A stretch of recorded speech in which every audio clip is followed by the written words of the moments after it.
一人你们互相支援。好。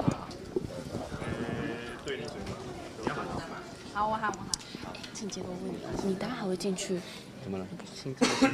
你就收了。没有行政，不一样，团体对。哦，你是做总统？哦。你们自己分配哦，我不阻止你们。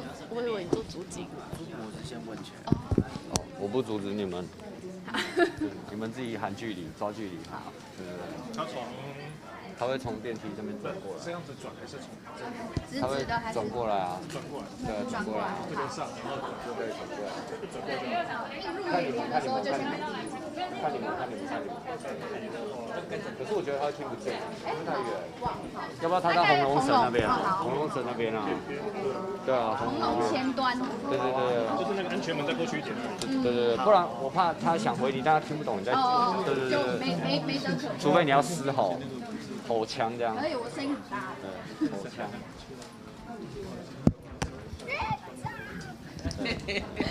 要下烂。就今天新闻本来就会变成你这样子，现场一次被记者吓到。那就被肉搜。我会被肉搜。应该是不会啊，还好。只是想说这个记者声音多大。今天开业配。这个接不接业配？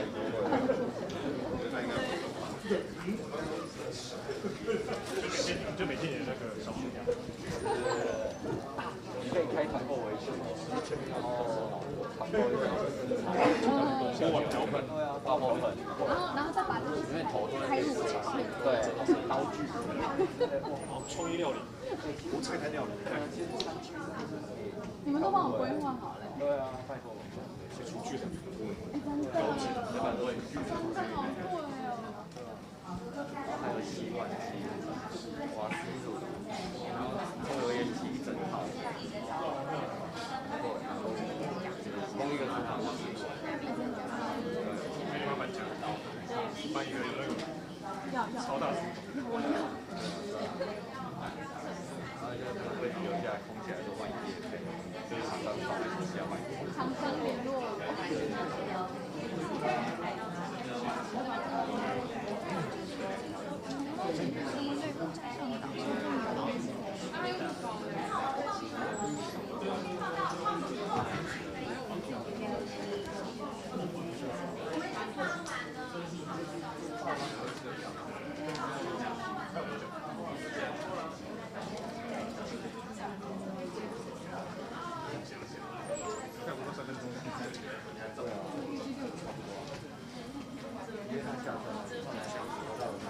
到下。预备备。第一排的哦，第一排的，因为后面有摄影机，麻烦第一排的蹲下，谢谢。到后面了。就在你眼前。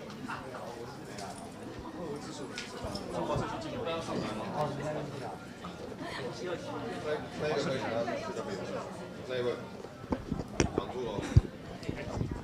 前面的，大哥，结束。谢谢。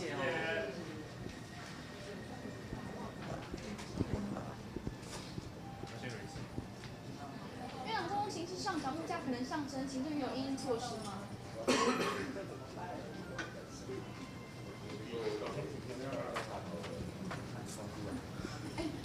上礼拜在听摩卡，然后李玉婷还发现，李玉婷还给我发出。看话都先蕊过，因为这种顺都会卡住。对啊，那个 timing 很难抓。而且你前几天练习怎么顺，到当下就是有时候就是打起来，为什么？就是脑袋就出不来。中国其实上涨物价比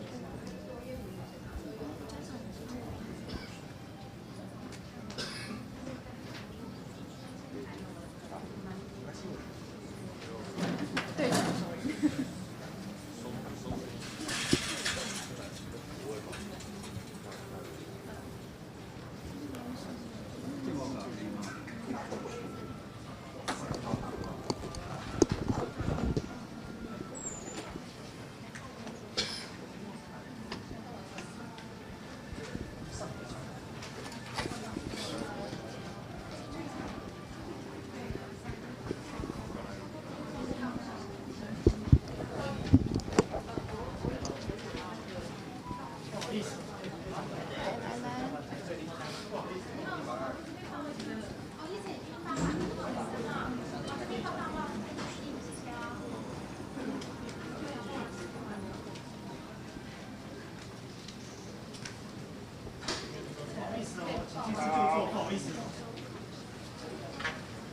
院长，中东情势升温，行政院对物价上涨有因应措施吗？租屋补贴经费怎么办？民众都很担心。这是不是2次打脸刘世芳部长？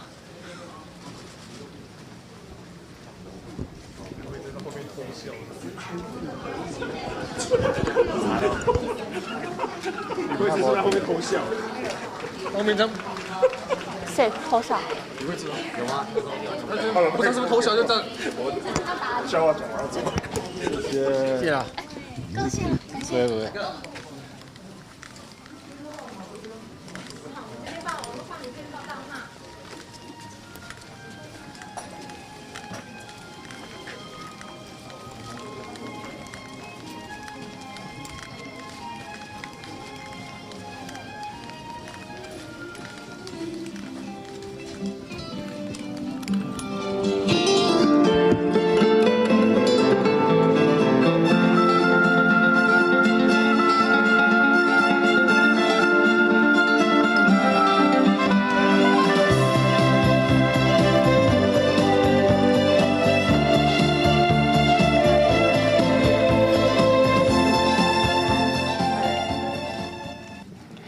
各位贵宾，大家好，大家早安，欢迎各位莅临2025大师论坛。我是今天的 C Rebecca 佩硕。Ladies and gentlemen, welcome to 2025 Master Forum. I'm your MC today. My name is Rebecca. 我们今天的论坛是由经济日报、华南金控以及合作金库银行共同主办，协办单位包括了富邦金控、富兰克林华美投信、国泰世华银行以及亚洲大学。So the forum today is proudly co-hosted by the Economic Daily News, Huanan Financial Holdings, and Taiwan Cooperative Bank. And our supporting partner including Fubon Financial and Franklin Templeton CNOM Securities Investment Management, and also Cathay United Bank and Asia University. 那我们在今天论坛正式开始之前，先为各位介绍今天莅临现场的长官贵宾，还有我们的讲者。So right now in the very beginning, I would like to introduce the guests of honors and our speakers who are here with us today. Please wave your hands as I mention your names. 首先，我们要欢迎行政院的卓荣泰院长，卓院长帮我们大家挥挥手。Please welcome Mr. 卓荣泰 Premier of Executive Yuan. Welcome. 以及行政院龚明鑫秘书长 ，Please welcome Dr. 明鑫龚 Secretary General of Executive Yuan. 欢迎。接着也欢迎财政部庄翠云部长，欢迎庄部长 ，Ms. 翠云庄 Minister of Ministry of Finance， 以及行政院李惠芝发言人 Ms. Michelle Lee Spokesperson of Executive Yuan，Welcome。那当然，接下来要为各位介绍今天论坛的大师，这是来自伦敦政治经济学院经济学教授披萨里德斯教授。Please welcome Professor Christopher Pissarides, Professor of Economics at the London School of Economics, our master today of our Master Forum. Of course, welcome. 接下来也欢迎我们华南金控李耀清总经理。Please welcome Mr. Robert Lee, Director and President of 华南 Financial Holdings. 以及台湾经济研究院吴中书董事长 ，Please welcome Dr. 钟书吴 ，Chairman of Taiwan Institute of Economic Research。接下来欢迎和库金控集团首席经济学家暨和库投顾徐千婷董事长，欢迎。Please welcome Dr. 千婷徐 ，Chief Economist of Taiwan Cooperative Financial Holdings Group and Chairperson of Taiwan Cooperative Securities Investment Consultancy. Welcome. 接下来欢迎华南投顾吕仁杰董事长，欢迎吕董事长。Mr. Jerry Liu, Chairman of 华南 Securities Investment Management Company Limited。接下来欢迎亚洲大学蔡进发校长。Please welcome Dr. Jeffrey J.P. Tsai, President of Asia University。以及我们经济日报刘永平社长 ，Mr. Alvin Liu, President of Economic Daily News. Welcome。我们非常感谢各位嘉宾，还有我们现场所有的与会贵宾今天的莅临，跟我们一同开启知识和智慧的交流之旅。好，那首先呢，我们就马上邀请到主办单位经济日报刘永平社长为我们致辞。Now please welcome Mr. Alvin Liu, President of Economic Daily News, to deliver an opening remark. Welcome， 让我们一起欢迎刘社长。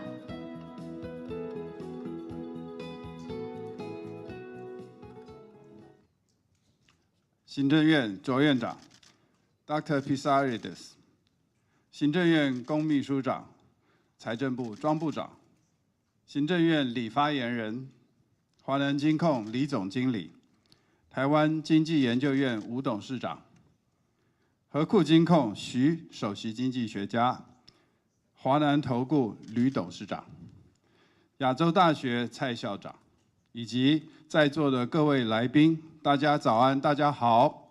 好，欢迎大家参加今天的大师论坛。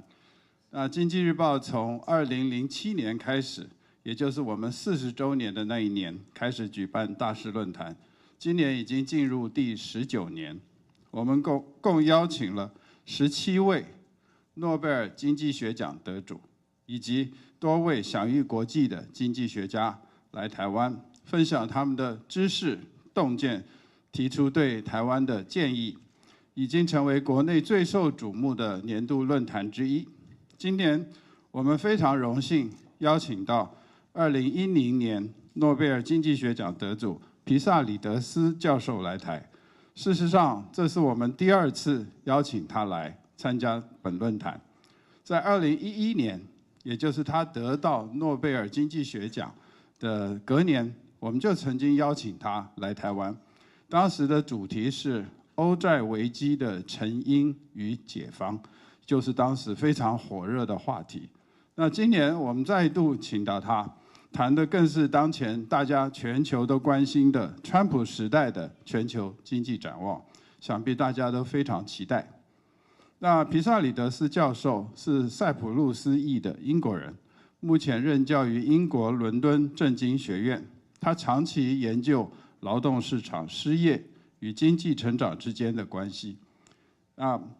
跟美国经济学者 Peter Diamond 还有 Dale Mortensen 在2010年一同获得诺贝尔经济学奖，为了表彰他们对搜寻摩擦理论的开创与贡献，深刻影响全球对就业市场政策的理解。他的研究不仅是学术价值卓越，同时也对各国政策实际实务有很多深远的影响。2025年，全球经济再度站在历史的十字路口。那川普总统的第2任期以让美国再度伟大、对等关税为核心的贸易政策，正掀起了一场全球的经济风暴。对台湾而言，挑战跟机遇是并存的。川普的政策可能会冲击我们的科技传统产业，迫使企业重新布局全球的供应链。但是危机往往孕育机遇转机。台湾的科技实力与灵活应变能力及韧性，让我们有机会在这场变局中寻找到新的市场，开启新的合作机会、伙伴，甚至在科技自主的这个浪潮中，成为不可或缺的伙伴。那关键在于如何以智慧还有战略来化挑战为跃升的跳板。今年的论坛就是扣紧着川普时代的全球经济展望主题。皮萨里德斯教授会为我们剖析这场变局的深远影响，指引方向。紧接着，行政院公秘书长将以台美关系为切入点，来探讨双赢的可能性。下午的场次，华硕的童子贤董事长则将从产业视角分享企业如何在风浪中掌舵前行。最后会由吴中书董事长引领这个我们的圆桌论坛，同时呢会汇聚皮萨里德斯教授、吕仁杰董事长、徐千庭首席经济学家，还有罗伟首席经济学家，共同来探讨贸易战下的风险与机遇。这场思想的交锋，相信会成为我们点亮前行的一个方向。特别感谢共同主办单位华南金控、合作金库银行以及协办的富邦金控、富兰克林华美投信、国泰世华银行、亚洲大学的鼎力支持，更感谢财政部多年以来的坚定支持相伴，让这场知识的盛宴得以持续的顺利进行。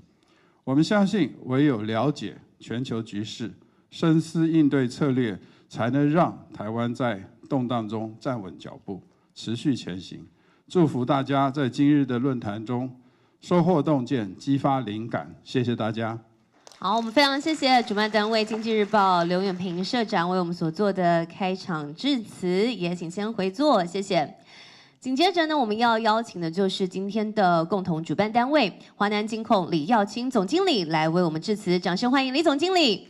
Please welcome Mr. Robert Lee, Director and President of Huanan Financial Holdings, to give us a few words. Welcome. ”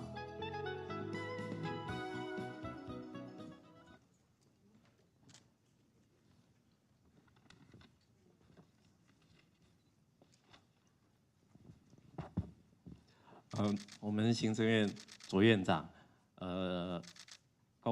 秘书长还有李发言人，我们经济日报的刘社长，那我们诺贝尔经济学大师Sir Christopher Pizarridis， 还有我们台湾经济研究院的吴中书董事长，那我们3位与谈人，还有现场的各位贵宾、媒体朋友们，大家好。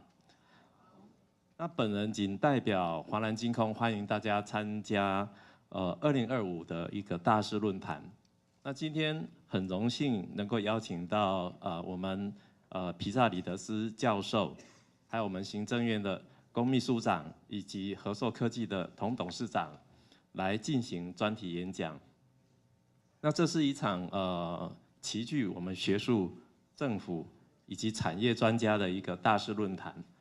那从各个面向来剖析美国川普总统重返白宫之后所带来的各项冲击，并提出因应之道。那川普总统今年上任以后，为了达到再次让美国伟大的一个这个目标，那他推动了多项美国优先的一个新政策。那这样一举改变了我们过往所熟悉的一个政治、经贸以及金融的一个运作模式，那加深了我们经济前景的一个不确定性。那再加上中美两国的一个大国博弈，升高了全球的一个地缘政治的一个风险。那面对这样子的一个国际政经新变局，再加上我们近期人工智慧突破的一个发展，我们看到的不只是有危机，还有转机，那更有商机。那我们华南金融集团将以前瞻思维、稳健经营的理念来面对各项冲击，调整我们的经营策略，那并配合政府的一个政策来提供厂商各项协助，以利转型升级，并希望能够帮助国内产业顺利度过美国政策改变的一个阵痛期。那华南金控今天很荣幸能够跟经济日报共同主办今日的一个大师论坛，希望藉由今天各位专家的一个宝贵意见以及实务分享，能带给大家满满的收获。那最后预祝我们活动圆满顺利，各位贵宾平安喜乐，谢谢大家。好，非常谢谢华南金控的李总经理为我们所做的致辞，也请先回座，谢谢李总经理。好，紧接着呢，我们今天非常荣幸的邀请到我们一直支持我们的财政部庄翠云部长为我们上台致辞，掌声欢迎庄部长。Now please welcome Ms. 翠云庄, Minister of Ministry of Finance, to give us a few words. Welcome.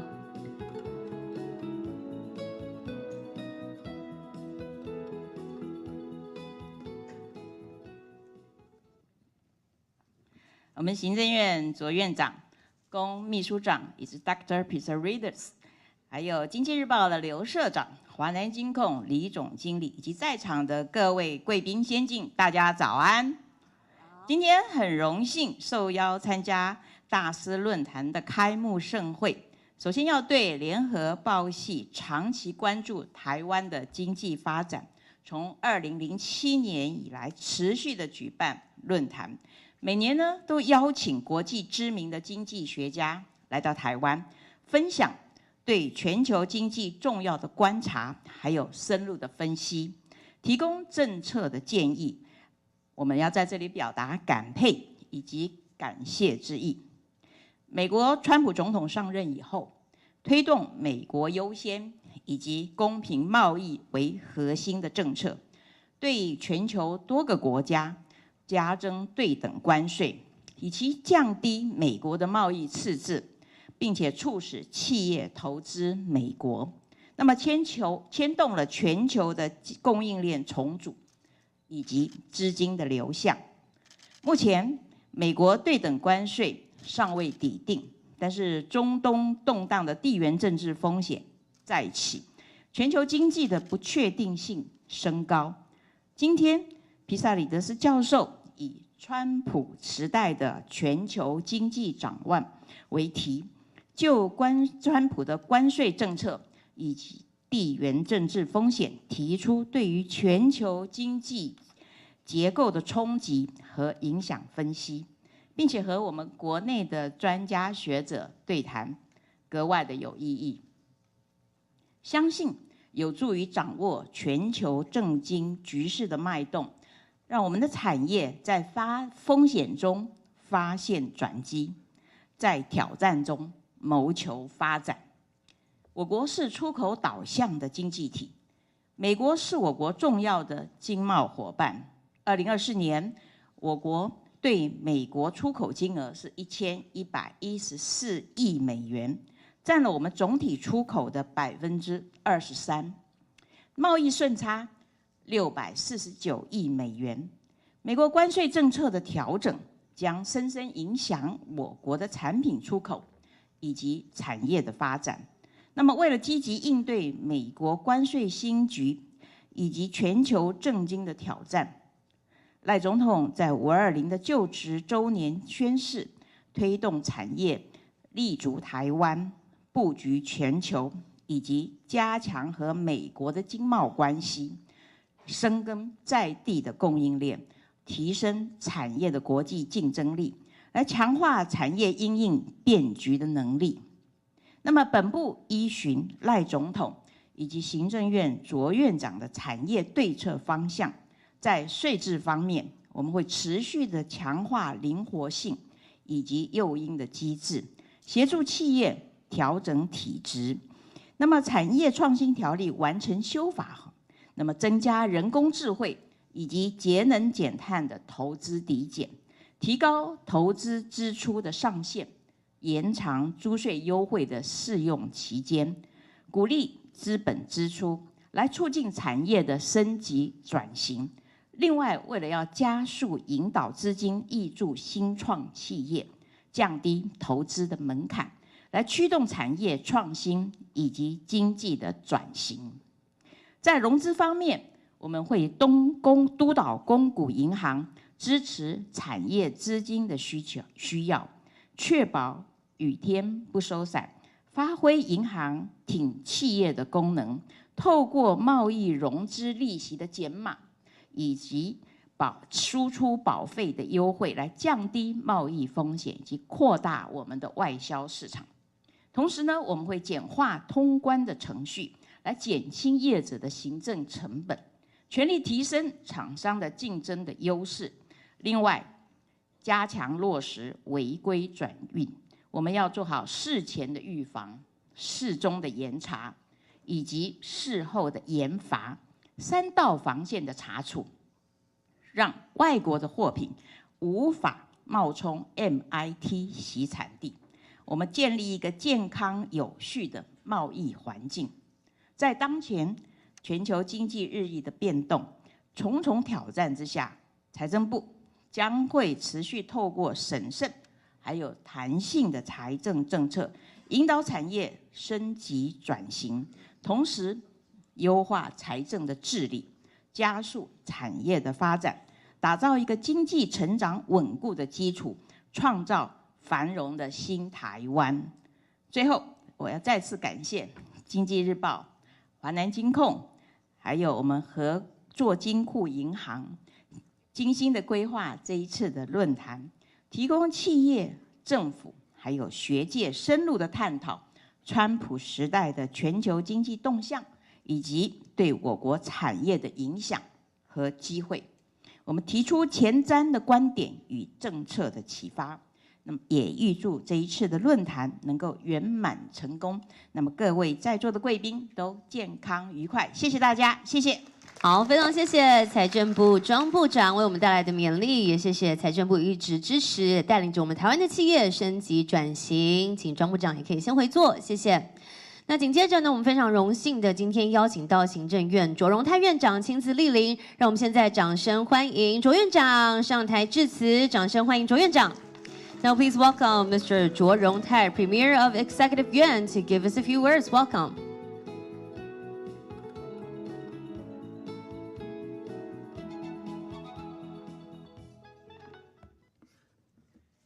主办单位经济日报刘永平社长、华南金控李耀清总经理，还有合库投顾徐董事长，以及 Dr. Pizza Readers 行政院公秘书长、庄部长、李发言人，还有各位大师，大家早安。好，我今天早上一到行政院，我看到公秘书长手上摆的那份报纸，我只看到一半的标题，就是杨金荣看台币，升值预期可消除。好，他因为公秘书长是我们的总体经济专家。他一直关心，我只看到这一半。来到这里看到另外一半，杨金荣看台币升值预期应可消除，旁边那一半是 Pizza Readers 来了，我不知道这是不是有关联啊？我们的徐社长知道是有关联，不过很感谢经济日报常年不仅在日常报道上给予国人非常多的经济的知识。投资的管道的介绍，还有很多经济理论的分析，也主办这样一个有意义的大师论坛，更是带动国家向世界学习、看齐、共同进步的一项非常好的动力。今天非常特别的是，我们敬重的 Pizza Readers 教授能够来到台湾。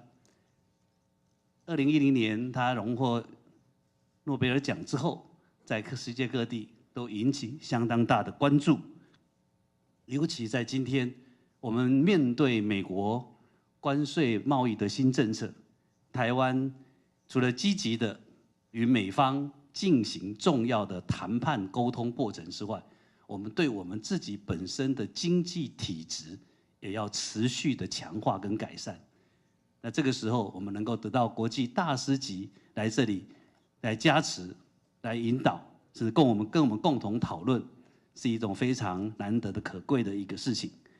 那么我也相信，2010年 Pisarides 教授他用他的搜寻摩擦跟配对函数的理论，让失业经济学跟劳动市场的政策跟他的理论，尤其是在就业流动跟失业影响这个探索方面，对全球的劳资关系、社会和谐都有稳定的深远的影响，也提供了进步的观点。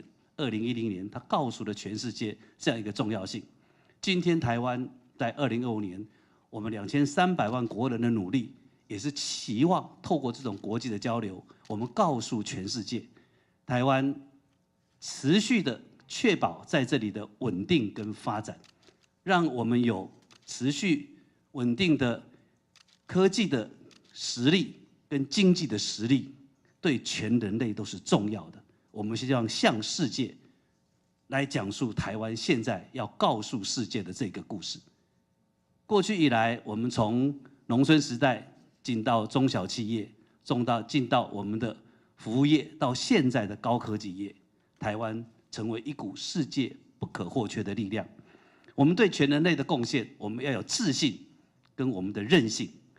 所以行政院未来会在短暂的时间内，会提出一个 AI 的新10大建设。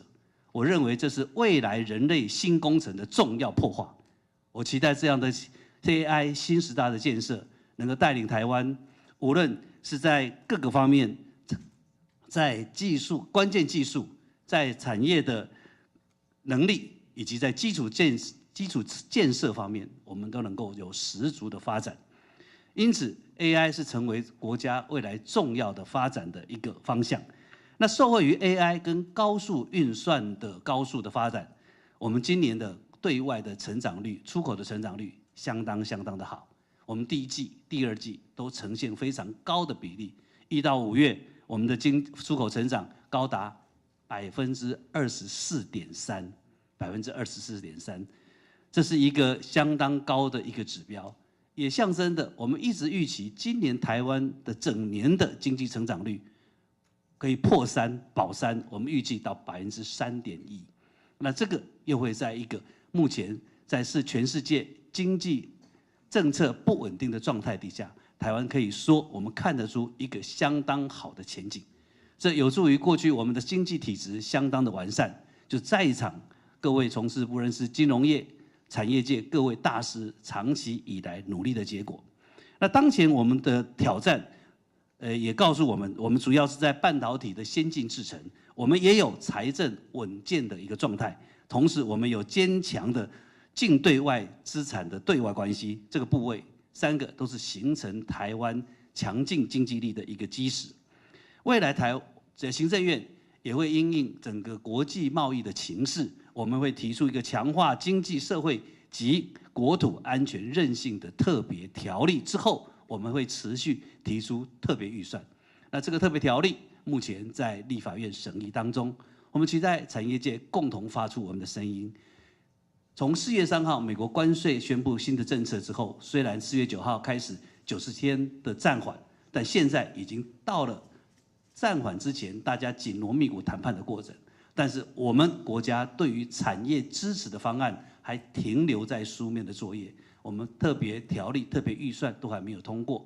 我们希望大家能够帮政府、帮国人、帮产业推一把、加一把劲，让我们尽快能够通过，让我们的对于支持产业、安定就业，还有照顾民生，还有国土的安全韧性4个方向都能够全面的来发展，也让企业界能够稳健的经营，让民众的负担能够减轻，让国土能够增加韧性。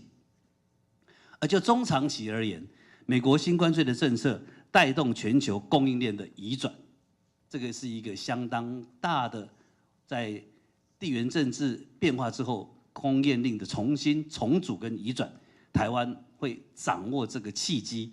我们不仅对内会加速我们的 AI 应用的导入，我们会协助我们的高科技持续的在世界占领领先的地位，而更重要的是，我们会用最大的能量来帮助我们的中小微企业继续进行净零转型、数位转型这个双轴转型，同时也帮我们的中小企业能够打通国内外的各项通路。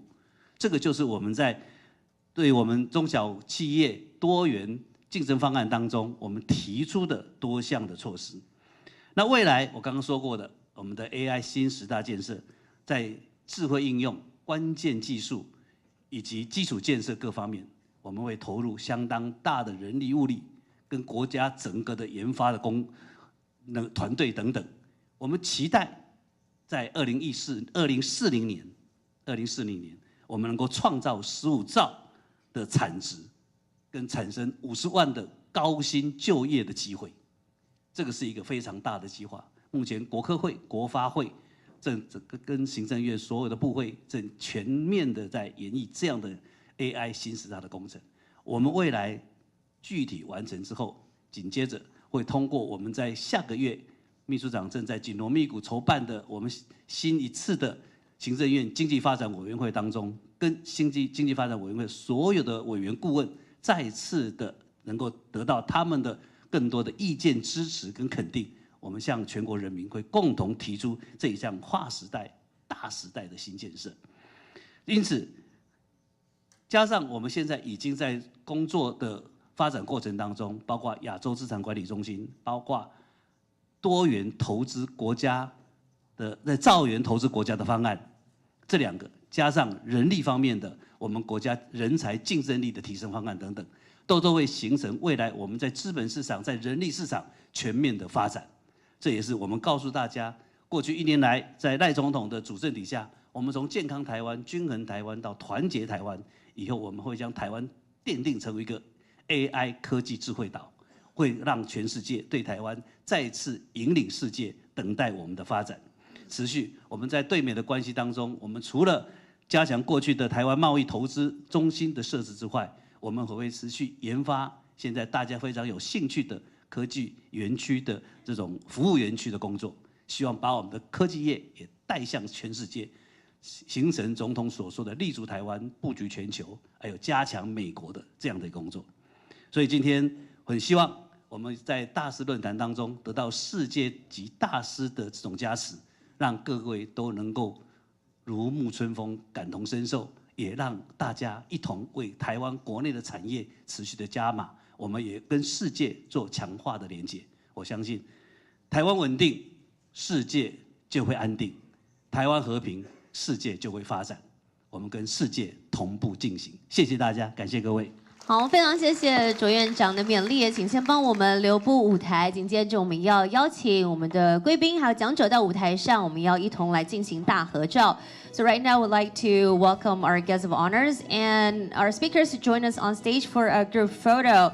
Now, first of all, we'd like to welcome Professor Christopher Pizarrides, Professor of Economics at the London School of Economics. Please join us on stage for a group photo. 紧接着，非常荣幸的邀请到行政院龚明鑫秘书长帮我们到舞台上来。那秘书长在稍后呢，也会是我们专题讲座的主讲人。那同时，我们也再次的邀请到财政部庄翠云部长也帮我们到舞台上，以及我们行政院的李惠芝发言人。有请我们庄部长还有李发言人。那同时也有请今天的主办单位华南金控李耀清总经理帮我们到舞台上来。好，以及我们今天的圆桌座谈的主持人，台湾经济研究院吴中书董事长，来有请吴董事长，我们小心脚步，谢谢。同时呢，我们也要有请到我们今天的座谈的与谈人 or panelists， 我们合库金控集团首席经济学家暨合库投顾的徐千婷董事长，有请徐董事长也到舞台上来。接下来欢迎华南投顾吕仁杰董事长，有请吕董事长，以及我们的协办单位亚洲大学的蔡金发校长也帮我们到舞台上。最后我们有请主办单位经济日报刘永平社长也到舞台上来。好，那我们呢，请贵宾们看一下，我们要往中间靠拢一些吗？好，那我们请贵宾帮我们向中央稍微靠拢一些。好，帮我们看一下中央的摄影师。好，来 3, 2, 1 ，Please look at the photographer and the center, right in front of you. 3, 2, 1。我们也请需要补画面的媒体朋友直接帮我们举手好吗？我们后方的媒体朋友需要画面吗？那帮我们看一下我们后方的媒体朋友好吗 ？Please look at all the photographers in the back of the venue, please. 3, 2, 1。我们有没有哪一边的媒体朋友需要补的？好，前面这边再一张是不是 ？One more to the center。来，我们再看一下中央。好，大家都捕捉到了珍贵的画面了吗？好，需要补画面直接帮我们举手。好，谢谢。那我们也非常感谢舞台上的长官贵宾，我们请先帮我们留步。那我们也再次的掌声，谢谢卓院长今天的莅临。那我们今天呢，院长因为有药物在身，所以我们也先掌声，谢谢卓荣泰院长今天莅临我们2025的大师论坛，也为我们在今天的一开场呢做了非常多的致辞和勉励，非常感谢我们今天的卓院长的莅临，谢谢。那同时呢，我们也谢谢所有的贵宾，也请先回座。And Professor Pisarides, you please remain. Well, yeah, because we're going to proceed to no walking. Yeah, let's try to rest a little bit before the master keynote. Walking is good. Exercise. 哦，我们卓院长呢，也请我们今天大师论坛的这个大师 Professor Pisarides 在我们的这个今天的 agenda 上面呢签下大名。Thank you， 谢谢，非常谢谢卓院长。All right， 那我们接下来呢，马上就要进入到今天的主题了，就是我们这个大师论坛的第一场专题讲座，题目会是川普时代的全球经济展望。So right now we're going to proceed to our first master keynote, Global Economic Outlook and the Trump Era. So ladies and gentlemen, please welcome Professor Christopher Pisarides, Professor of Economics at the London School of Economics. Welcome, Professor Pisarides. The floor is yours. Thank you very much. Distinguished guests, I'm really pleased to be here for the second time. Last time I was here was 2011. The pictures you see around you, actually, I think they were taken in 2011, 14 years ago. So I wonder, I bet I still look the same in 15 years from now, so I hope you invite me back.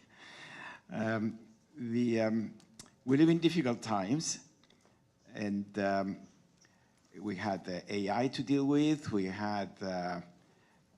came out of COVID. Geopolitics were worsening, and supply chains were changing in straight ways. So we economists, at least, were concerned to see where AI was leading to, what was happening to jobs. There were so many people saying there will be no jobs left. Others were saying, no, AI would increase our productivity. Others that it will not. It's such difficult issues. And as if that wasn't enough, suddenly Donald Trump appears at the presidency of the United States and changes the tune completely and introduces new confusions about international trade, which is something that has been like our sacred cow for the last 40 years. It's been getting more and more liberal.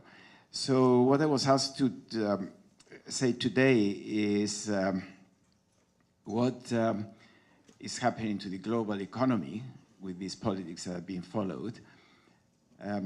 When I was saying in Premier Cho, in fact, talked a lot about AI, and Taiwan is right at the frontier, of course, as we know, and long may it stay there.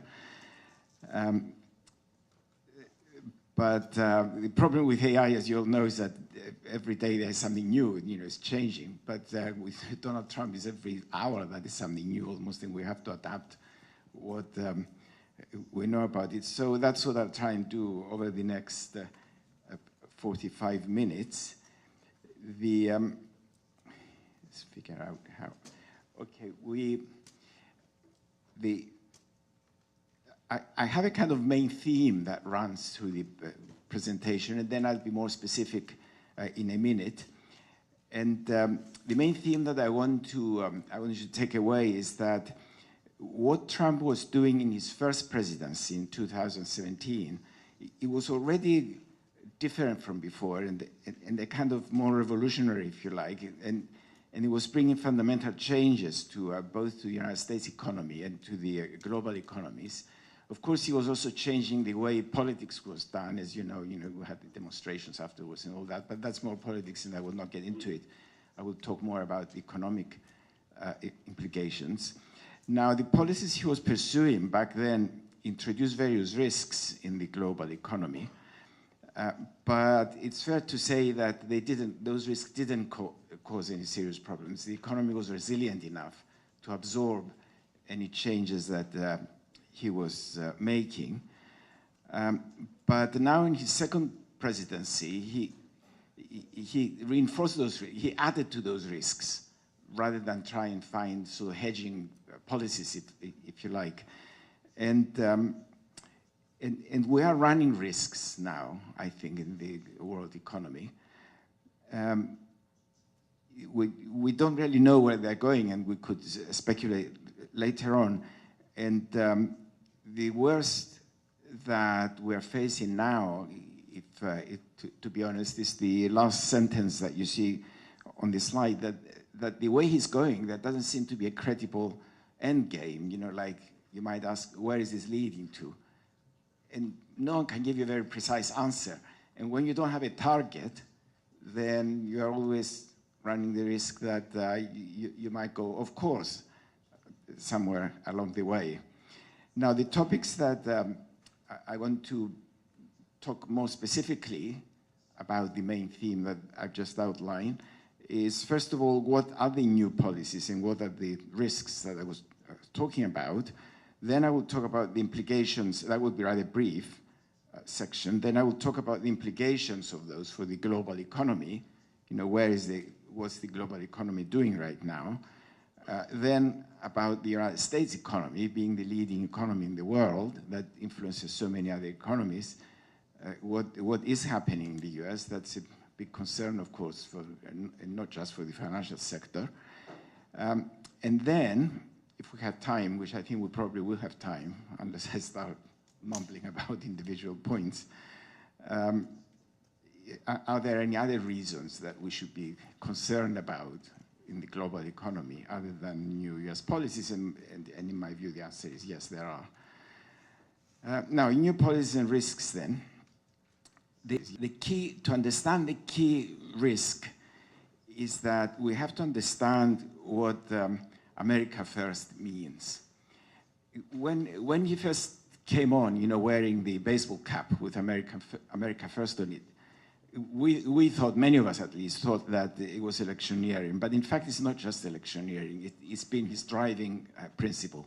It was pointed out by two speakers before briefly, so there's obviously awareness here. But I'm not sure everyone is very aware of what it means in American policy. And what it means is that America will take action, despite the fact that it's such an influential economy in the whole world. In fact, it sort of drives the whole world, like the saying that America sneezes and the whole world catches a cold is not far off the truth. You only need for America to sidestep somehow and the whole world starts getting worried. In fact, Trump doesn't care about that. What he cares about is America's interests. Anything that he does and perceives is that he would do it if he perceives it to be in America's interest, whatever other nations will think. And that, of course, holds in the military sphere, in the political, and especially in the economic, because he thinks that America is so more powerful than everyone else, so superior, that it doesn't have to worry about the reaction of the rest of the world. That's the main risk that we're facing, I believe. What he doesn't realize, of course, is that although America is the biggest economy in the world, it depends on the global economy as well. If the global economy is doing well, then there will be positive spillovers onto the United States economy. It cannot go it alone, it cannot isolate. Now, The first implication of that, which I think is probably the most dangerous as far as what the world is going to, is that multilateralism is not a good policy. In other words, he doesn't like negotiating with many countries at the same time. He doesn't like negotiating in international financial or other economic institutions.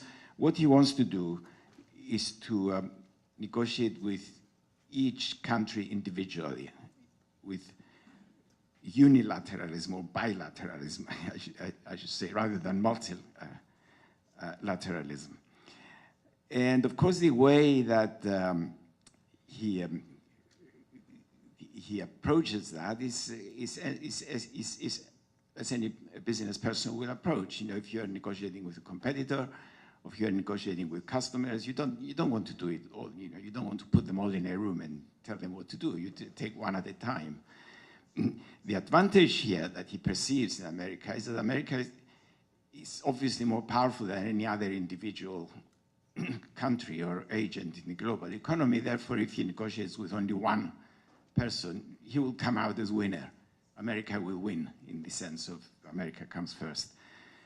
Whereas with multilateralism, if it's something that he will want to do in the United Nations or in the World Trade Organization, he might be outvoted. And that's the principle behind the bilateralism that we're now seeing more and more. The implication of that is that it could easily break or weakens multilateral agreements and renegotiate one-on-one. We've seen that in the way he pulled out of USAID, so there's no point in giving money through countries or something. Maybe he will negotiate with one country and help that one country if he feels like it. He pulls out of climate agreements, the Paris Accord, the Pacific Rim Agreement was scrapped, the Atlantic Partnership, NAFTA, and the ones he hasn't been able to because they're too fundamental in the security of the world, like NATO, European Union, United Nations, World Trade Organization, they are weak.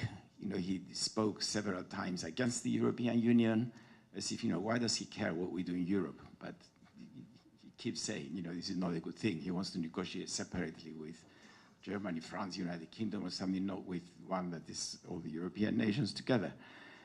NATO, he keeps repeating that he might pull out and Europeans shouldn't expect the support from America as it's been having in the past. Of course, Europeans have panicked because of the war in Ukraine, and they are negotiating how to increase their spending on defense, and so on and so forth. So in a sense, forget all these international agreements. They mean nothing. Just see what is coming out on one-on-one. Now, that's the main risk in my view, and that's the one that introduces most uncertainties. Now, other key policies that have been driving United States policy now is that he likes protectionism from international competition. He thinks that international competition is taking jobs away from Americans, and if you protect the country from international competition, they'll come back, and he likes tariffs as a way of doing that.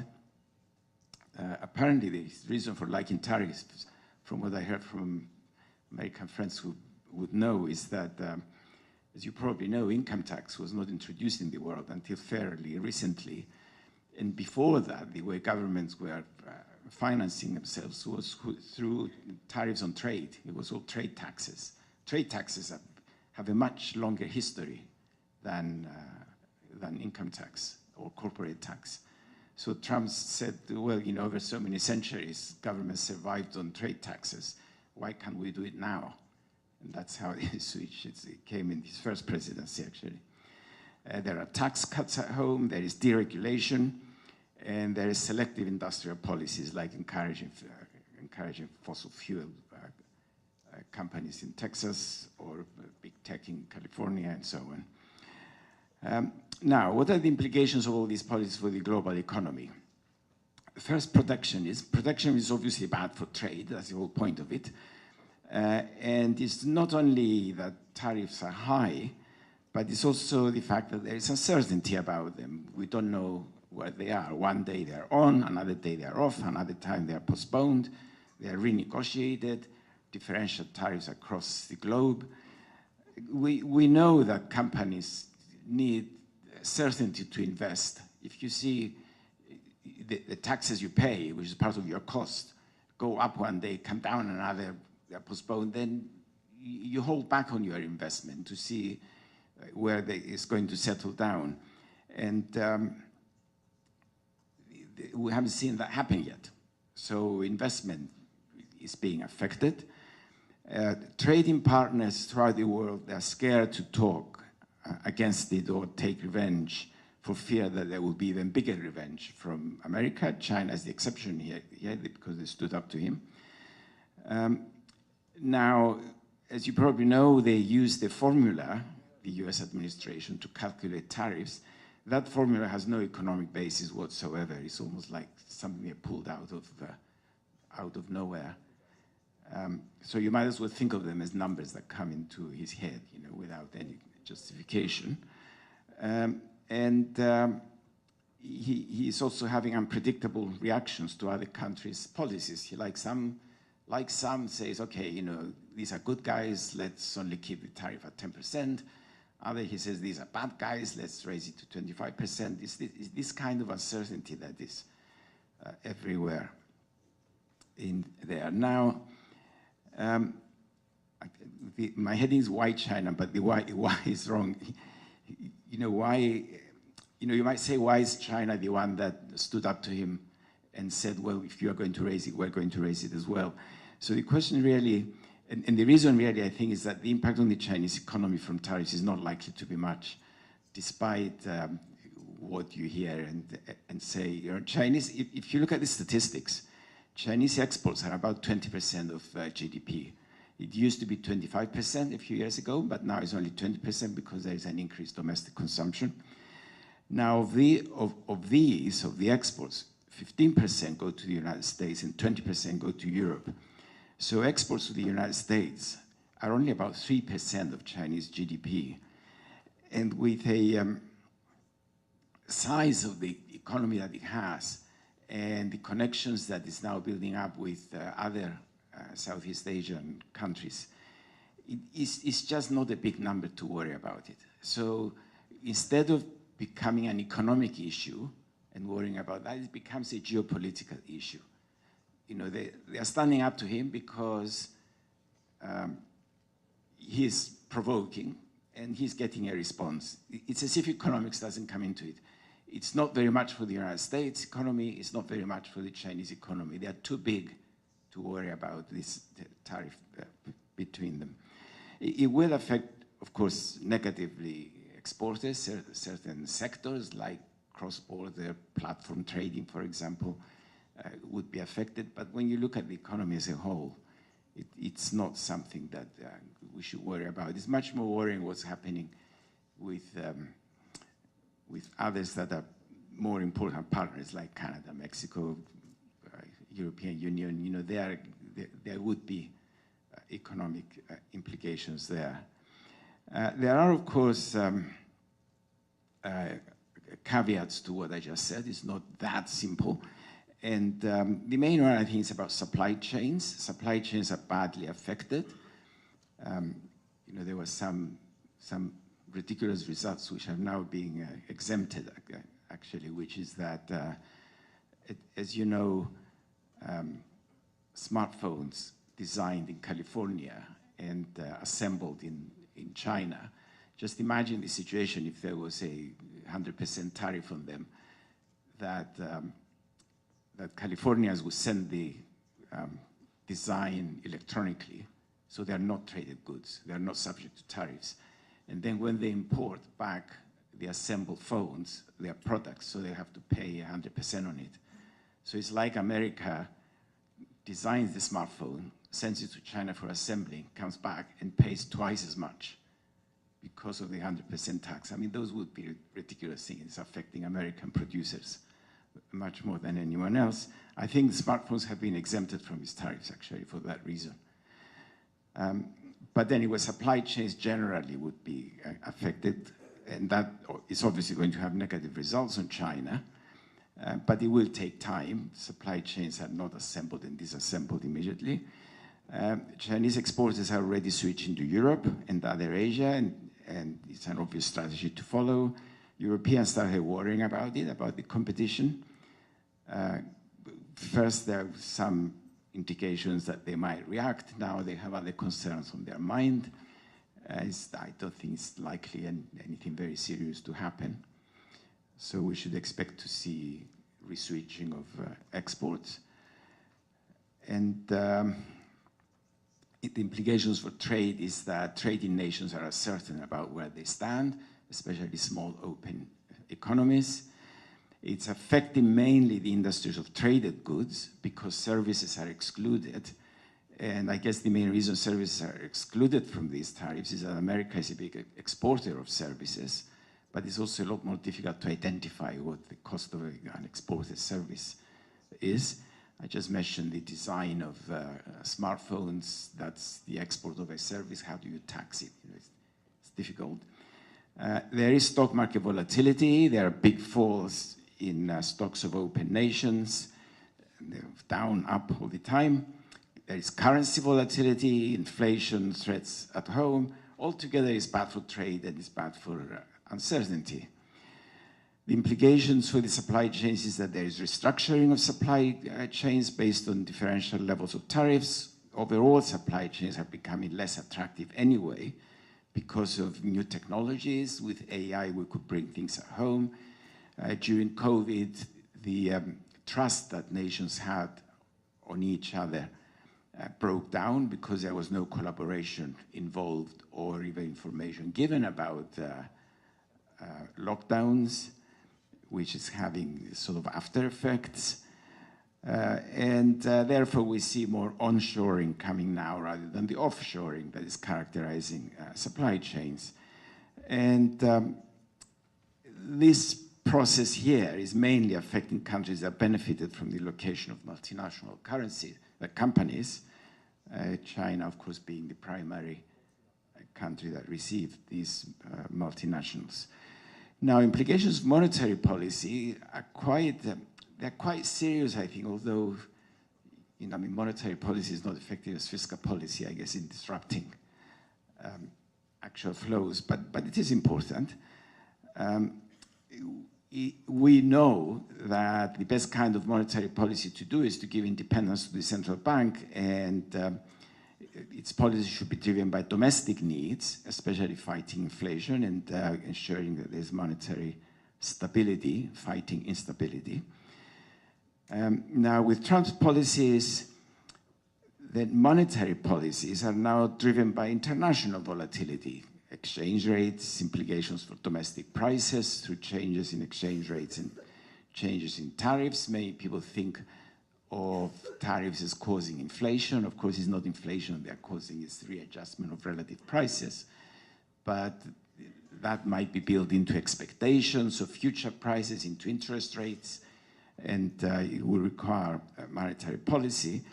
And therefore, the way that monetary policy should be dealing with this is, on the one hand, focusing on its domestic objectives, mainly fighting inflation and stability, as I mentioned.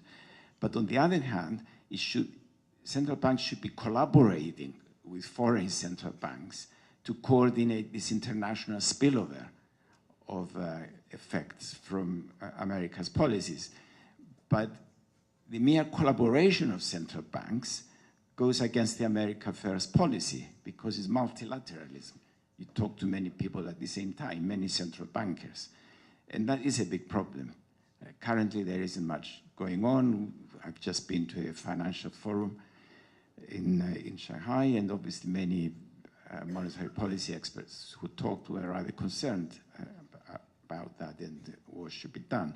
My view is that there should be given a stronger role for international financial institutions like the Bank for International Settlements, especially, and the IMF, and hope that the US Fed would go along. I expect it will go along as long as the current leadership of power remains there, but then we have one more year because in next May, the governor of the Fed is changing.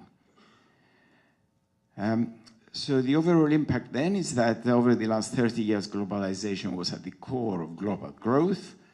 Now, US policy is reversing it. Bilateralism and the traffic threat and the tariff threats is taking its place, which is not good for the world economy, and international institutions are revising their growth forecasts downward. Altogether, the uncertainty combined with tariffs is driving that. Now, the current revisions are not very big, but they are all downward. I don't think anyone has revised upward. They vary between 0.1 and 0.5%, in other words, half of 1%. So if the previous forecast was 3%, the current is 2.5, that kind of effect. What's more important, I believe, is the disruption to the growth factors that were ongoing at the time and they were associated with globalization. That's really bad news for emerging economies, much more than the advanced economies. For the advanced economies, it's bad news for multinationals, but then they come back home and carry on in the same way. But it's not good for Africa, South America, and several countries in Southeast Asia. We need to find another model to work with rather than the globalization model that's been going on since 1980. What that is going to be is, well, not anyone's guess, but there's still some guesswork involved. Now, what are the political implications for that? I talked a lot about I talked about the economic mainly. I'm talking as a European now, I should say, because there are serious political implications that concern Europe. European allies are concerned about Trump's apparent lack of support for NATO and the European Union. And the main reason they're concerned is the war in Ukraine, which, we talked about these policies not having an end game. If there is one war that has absolutely no end game, is Ukraine. What do you expect the end of that war to be? No one knows. Trump promised that he will end it in 24 hours, and he's more or less given up. They're just killing each other daily. And that needs a strong Ukraine, which now belongs to the Western European group. And if America is not going to support NATO, who is going to provide it? There's no doubt that it has to be provided by NATO, supported by Europeans, and that's what they are trying to do now. His strong support for Israel and the complete lack of compassion for Palestinians is beginning to alienate or at least draw distance from European allies. We already had that fairly high-profile joint communique from Britain, Canada, Norway, and one other country that I cannot think of now, against that Israel should stop bombing indiscriminately Gaza. We had sanctions against 2 Israeli members of parliament because they were encouraging the government to continue with this bombing. That hasn't gone down very well, either with America or with Israel, obviously. Trading partners are worried about his lack of support for the WTO, although the WTO is mainly concerned with dispute resolution. He doesn't want this multilateral organization to be concerned with dispute resolution. And altogether, his sort of readiness, if you like, to ignore international agreements, make things worse with America as a peacemaker internationally, because if he's breaking agreements, then why not individual countries breaking their agreements? Not a very optimistic scenario. What about the future? Well, it gets very difficult trying to guess where the future is leading to. One thought that I had, and I discussed it with some others actually, but I don't know, maybe it's a little bit outlandish, is that what's going to happen to emerging countries, emerging economies, I should say. they obviously benefit by being close to one or more of the advanced nations or alliances because of mutual aid, because of trade. In terms of economic development, emerging economies would benefit a lot if they are attached to some kind of trading, free trade area or something like that. But if America is going for unilateralism or even isolationism through Trump, America is not the country to be attached to. One day it might be your friend, next day you might be hit with tariffs. So where are they going to go? For geopolitical reasons, it's not very likely, I think, that they would be attached to China if they belonged before to the Western alliances and unions. So what is a likely scenario? And of course, Europe is the one that is left in the middle. It seems to be a good middle ground that can step in and form alliances with the emerging nations. But unfortunately, it's not united enough to be in it. And of course, where you see the absence of a united Europe that could step in and help economically is that there is no obvious leadership. You know, who is going to lead Europe into these new alliances? It's sort of, you know, Germany doesn't have, which is a stronger economy, doesn't have a completely stable, confident government. Macron is trying. Starmer and Britain are outside the European Union now, although they're very much part of Europe economically. So although it sounds a good scenario, and it will benefit both Europe and the global economy, and especially the global South, it's unlikely to happen quickly. But if I were Trump and dictating what others should do, I would say this is the best scenario altogether.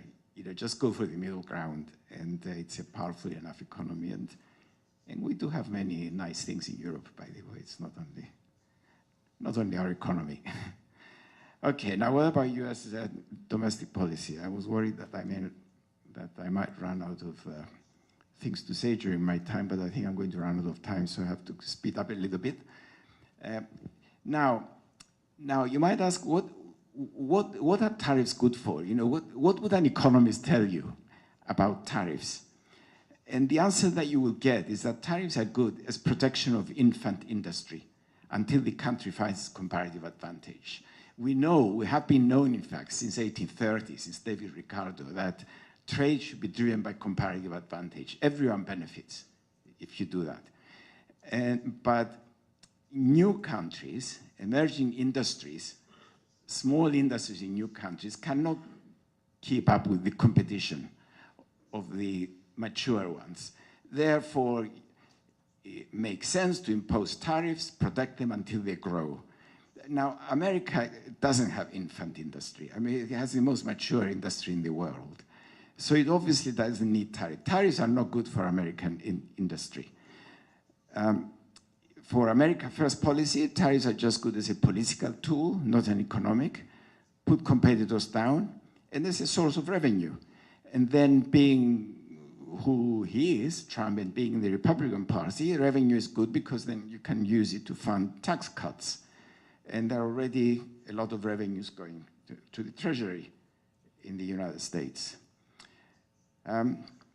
Corporation tax was cut in the first term from 35% to 21%, is still there. Some tax relief was given to individuals. They increased spending, especially during COVID, which they did not match with tax revenue. They just increased the debt.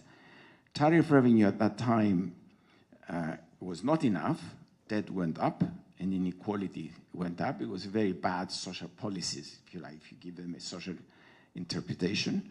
And you can see here what's happening to American debt, which is another very high risk, that it was 60% up to the financial crisis of 2008.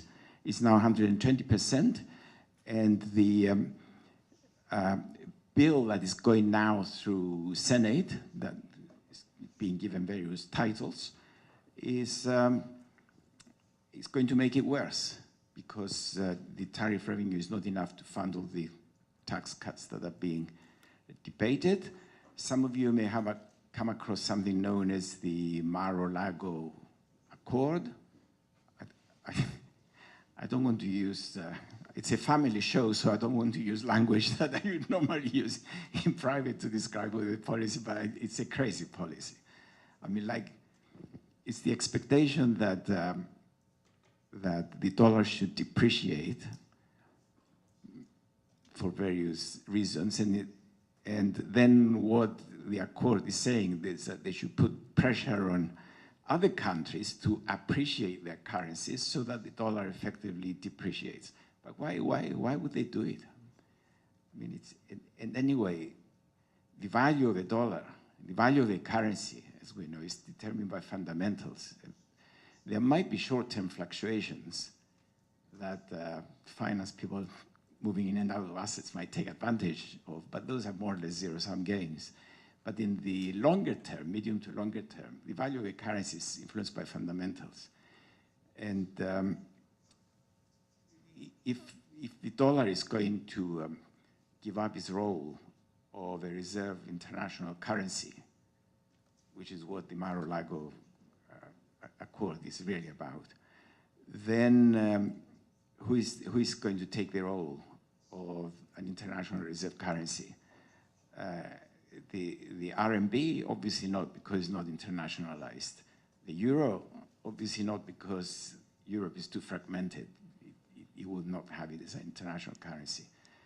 The yen, no, because Japan has even bigger debts than America, and it's too small an economy nowadays in the international context.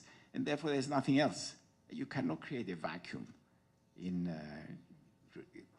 as a reserve currency to depreciate the dollar and reduce the debt.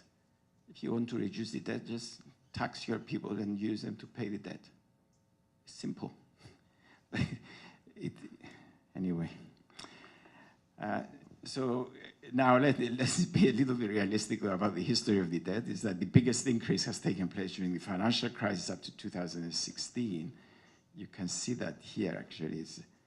You can see the big rise was between 2008 and 2012, in fact, which I think was the Obama presidency, wasn't it, at that time? And then it took another big spur during COVID, which hasn't been reversed, and that was the Trump policies of the time. The current policies are sustaining it, and they're predicted to increase it, but something will give. Is it the dollar? Is it the stock market? And when will it happen? That's another big uncertainty. That's a problem of you finance people, I'm afraid, not the labor economies. Because it would be a short-term problem. Now, what about deregulation? Were Trump's policies removed any restrictions on business-related regulation that freed entrepreneurial spirits, of course, which was good for the economy, but it encouraged mainly the big techs, more wealthy sections of society. It did nothing for workers and poorer households who haven't seen their living standards rise. Returns to venture capital investments have benefited, especially in California. Currently, the US attracting 60% of global venture capital, American, European, and other foreign. China comes second at 12%. It's a massive difference, and that 60% is going into AI investments and development. So talking about leading AI nations, there's no reason, there is no doubt as to where all the money is going to. It's all being absorbed by California. Europe, of course, now with the Draghi report of September 2024, is trying to find ways of keeping at least European capital in Europe. In Europe, venture capital is completely fragmented between countries. United Kingdom, Germany are the leading ones, but then all the other countries have a little bit. If you add up all the European venture capital investors together, they come to about the same level as China, about 12%.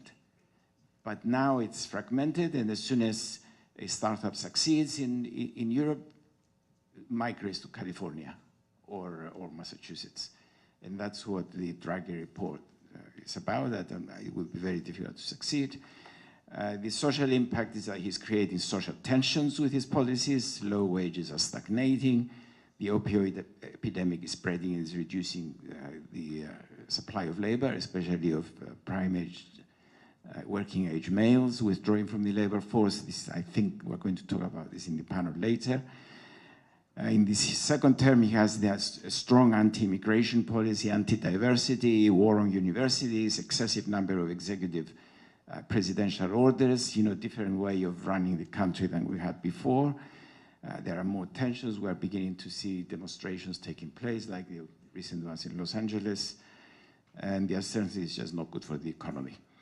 And the environment, of course, he's given up completely on environmental policies. It's bound to come back to haunt us.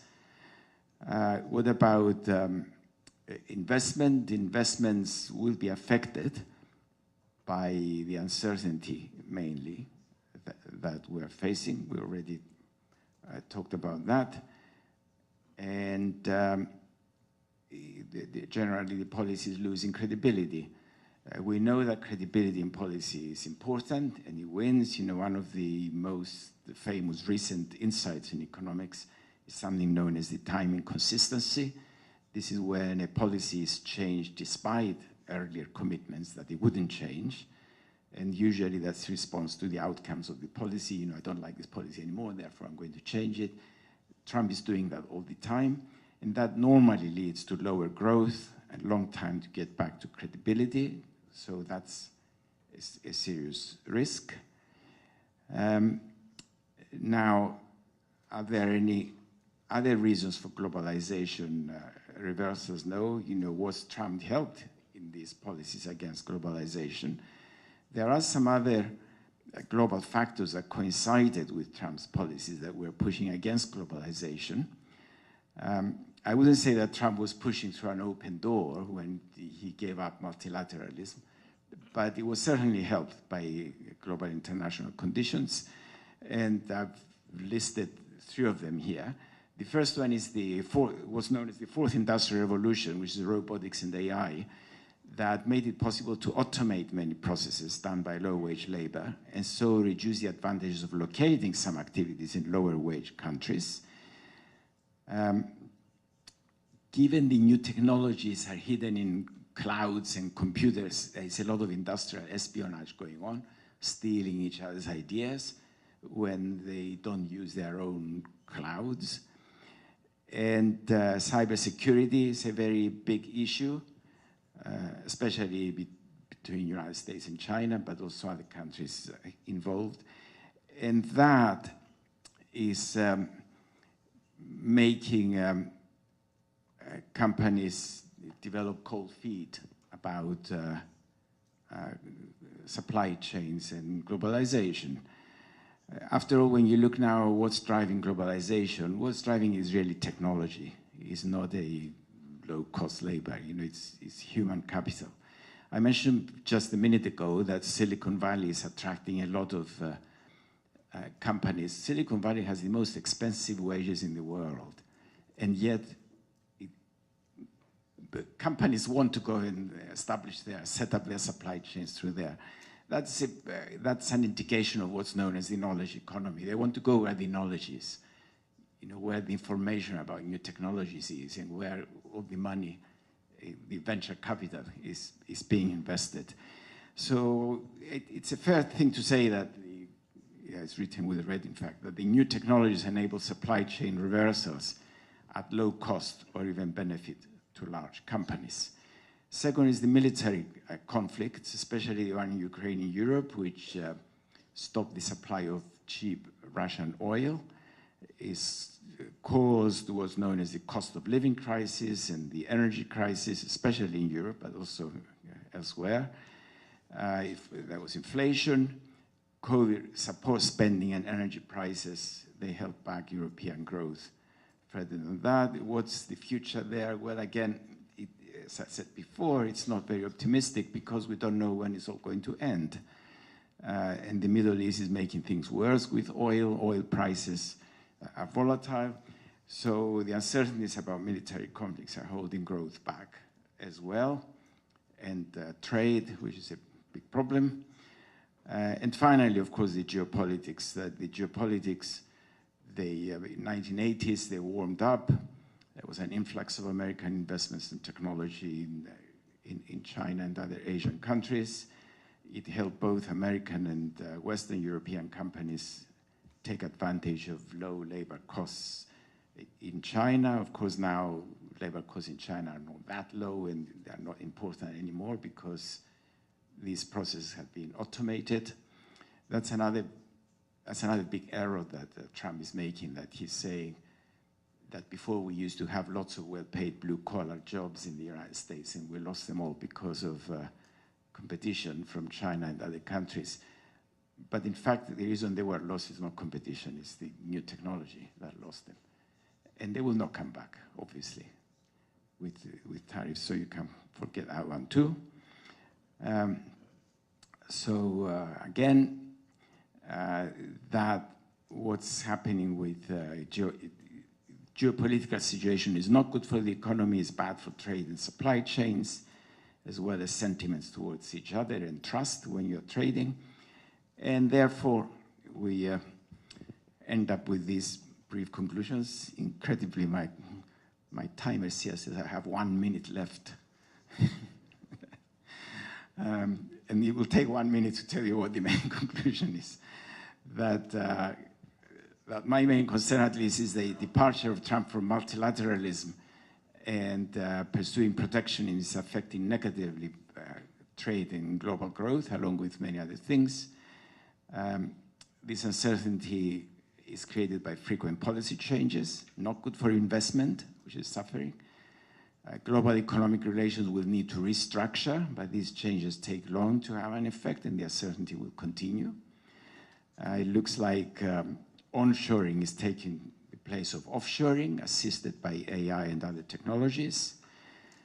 And what China does and what Europe does as the other two big global economies will be absolutely key, but it's not quite clear, A, what they want to do, and B, what they are capable of doing in contrast to what Trump is doing. You might say, well, Trump is only going to be there another 3 years. Well, expect J.D. Vance, according to my American friends, because the Democrats are so divided. You know, they need to find a good candidate if it's going to change. Well, thank you very much. I have 3 seconds left.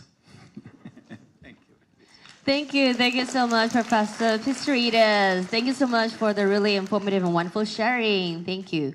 What do I do? Walk down that way? This way? Yeah. Either way you like. Thank you so much for the informative sharing. I know there's so much to share in the limited time, but we have a panel discussion in the afternoon, so Professor Pistorides will join us for the panel for more discussion in the afternoon. And right now, I would like to invite Professor Pistorides as well as President Tsai of Asia University, along with other faculty and students, to proceed to meeting room 203A for an exclusive face-to-face dialogue with the masters. 我们现在呢，在进入下一阶段之前，要先有请亚洲大学的蔡进发校长带领着我们的这个师生到203A 的会议室，待会儿会跟我们的大师，我们今天 Pistorides 教授来进行一个面对面的大师对谈。那接下来呢，我们会在场内继续进入到非常精彩的第2场的专题演讲，题目就是一样紧扣在川普2.0之下，台湾经济的一个新布局。